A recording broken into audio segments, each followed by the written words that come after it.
All right, good morning, guys. Welcome to your unique devotion. We are here continuing the book of Hebrews. We're doing chapter 5 today, so we're starting chapter 5, which means it's really just sort of an ingestion time.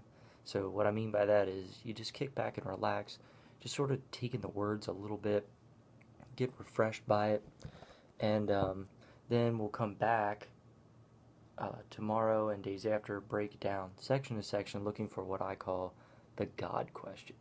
So, on that note, let me hop right in and start reading for you. It's not super long, but get your listening ears. All right, here we go. Hebrews chapter 5. For every high priest taken from among men is appointed for men in things pertaining to God, that he may offer both gifts and sacrifices for sins. He can have compassion on those who are ignorant and going astray, since he himself is also subject to weakness. Because of this, he is required, as for the people, so also for himself, to offer sacrifices for sins. And no man takes this honor to himself, but he who is called by God, just as Aaron was. So also Christ did not glorify himself to become high priest, but it was he who said to him, "You are my son, today I have begotten you." As he also says in another place, "You are a priest forever according to the order of Melchizedek," who in the days of his flesh, when he had offered up prayers and supplications for vehement cries and tears to him who is able to save him from death, and was heard because of his godly fear.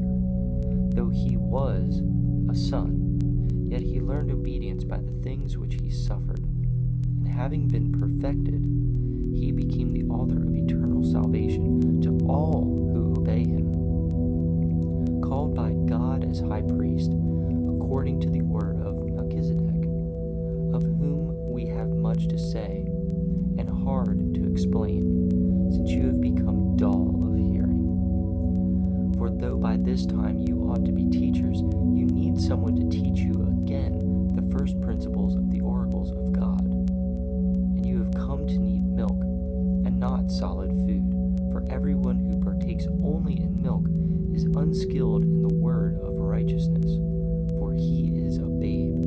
But solid food belongs to those who are of full age, that is, those who by reason of use have their senses exercised to discern both good and evil. So right off the bat, there's some good stuff in there. Can't wait to go back through, break it down a little bit. Maybe something really else will pop out while we reread it. So tomorrow, we'll go back to the beginning of chapter 5. We'll break it down a little bit in that first section and look for that God question. I'm just going to leave it there. Please feel free to leave comments. Please hit that like button, subscribe if you haven't already. Feel free to go back and re-listen to the chapter if you'd like, or break out your own Bible, which I highly suggest, and read it for yourself. See if there's any comments in your Bible that help to explain, maybe start building that communication with God on your own. I'm here for you, but there's other ways you can combine them. It makes it even more powerful. On that note, I hope God gives you all the blessings you deserve, even more so, all the blessings you don't deserve.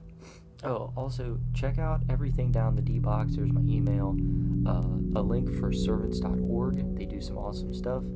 And till tomorrow, have a wonderful day.